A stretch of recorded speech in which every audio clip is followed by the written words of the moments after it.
Herkese merhabalar, ben Huri. Huri Metek Mutfak'ta mutfağıma hoş geldiniz. Pırasalı kaldirik tarifi hazırlıyorum. Lezzeti gerçekten muhteşem. Denemenizi tavsiye ederim. Evet, ilk olarak kaldiriklerimi temizleyerek hemen başlıyorum.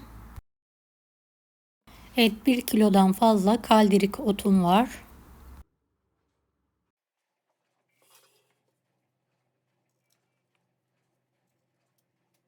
Kök kısmını çok ince bir şekilde keserek temizliyorum.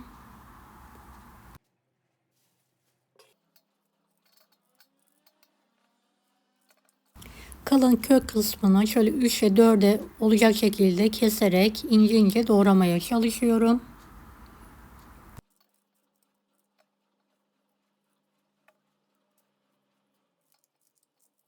Evet, tüm kaldikleri aynı yöntemle doğramaya devam ediyorum.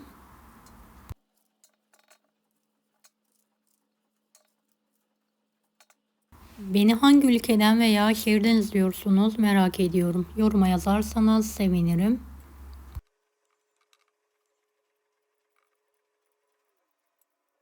Evet, kaldiklerin hepsini doğradıktan sonra üzerine geçecek kadar su ilavesi yaptım. Toprağını hızlı bir şekilde akıtabilmek için karbonat ve tuzlu suda beklettikten sonra bol su yardımıyla yıkıyorum. Kaynar sıcak suya tuz atalım. Yıkadığım kaldirikleri sıcak tuzlu suda kök kısımları yumuşayana kadar haşlamaya bırakıyorum.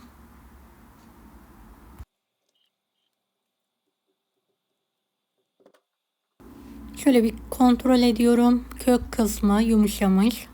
Fazla suyunu süzüyorum. Evet, yarısını yemek için hazırlıyorum. Kalan yarısını da soğuduktan sonra buzdolabı poşetine pay ederek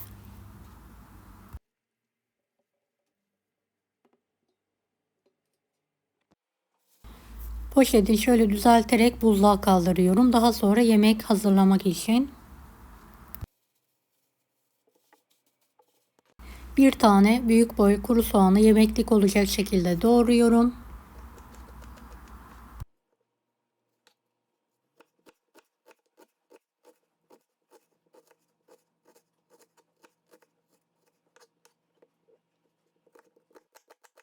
Tencerenin içine alıyorum.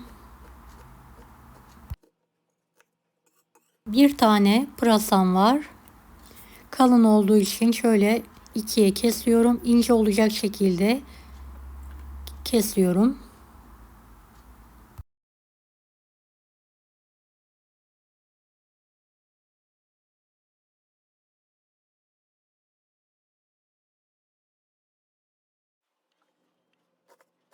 Tüm pırasaları kesmeye devam ediyorum. Soğanların üzerine alıyorum.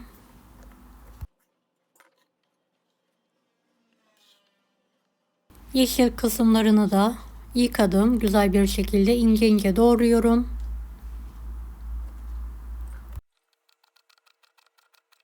Evet, tencereyi alalım.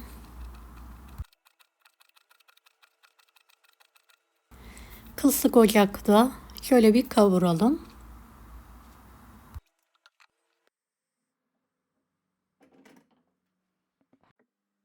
Evet, kontrol ediyorum. Kavrulmuş. Biraz tuz ekliyorum. Tekrardan karıştırıyorum.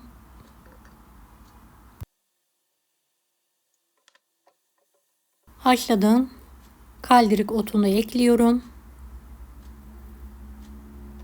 Kapağını kapatarak pişirmeye devam ediyorum.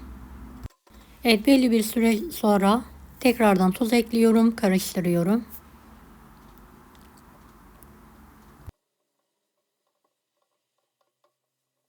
Kısık ateşte biraz daha pişiriyorum.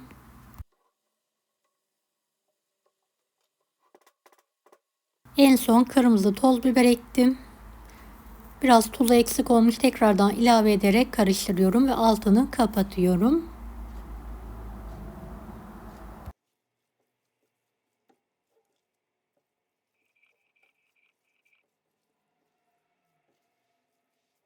Evet, yumuşacık lokum gibi kaldirik otu yemeğim yemeğe hazır.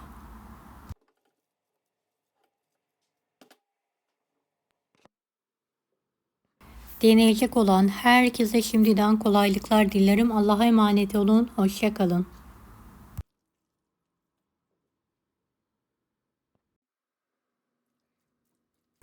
Daha farklı tarifler için bunları da izlemeyi unutmayınız. Kolay gelsin herkese.